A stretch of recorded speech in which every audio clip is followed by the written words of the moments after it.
The Honourable Parliamentary Secretary to the Government House Leader. Yes, thank you, Mr. Speaker. I would say to the member that just made his proclamation that I've been a parliamentarian, both in government and in opposition at federal and provincial levels now for over 30 years. Never before have I ever witnessed such a political party like the Conservative Party we see today being borderline in contempt of Parliament, and this has now been going on for weeks, going into months, Mr. Speaker. In fact, if you take a look at it, the current leader of the Conservative Party gained his first-hand experience a number of years ago when his boss, Stephen Harper, was found in contempt of Parliament. And he's learned from that because that's what we are seeing here, borderline contempt.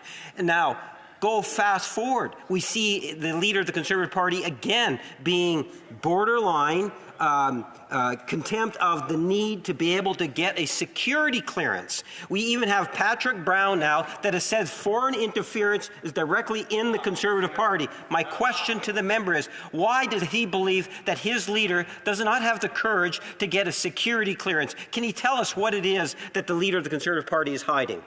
Member for Red Deer Lacombe. Absolutely nothing, Mr. Speaker. The leader of the Conservative Party was once a minister of the Crown in this place, in which case he would have had to get a security clearance. So he's obviously capable of getting a security clearance. Mr. Speaker, the leader has been very, very clear in his remarks. Once he subscribes to the Prime Minister's plan for him, the Prime Minister will decide what information the Leader of the Opposition will see. He'll decide what he's able to talk about. That is effectively muzzling the Leader of the Opposition.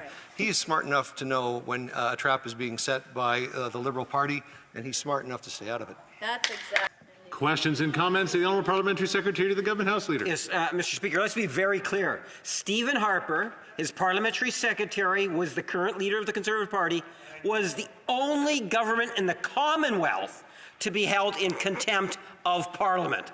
You can close your eyes all you want to the member, Mr. Speaker, but that is the truth, and the member knows it, whether he wants to admit it or not. The question I have for him is in regards to the security clearance.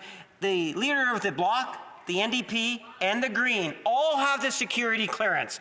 And they're not trapped. They're still able to talk. What is the real reason why the leader of the Conservative Party refuses to tell Canadians about his past?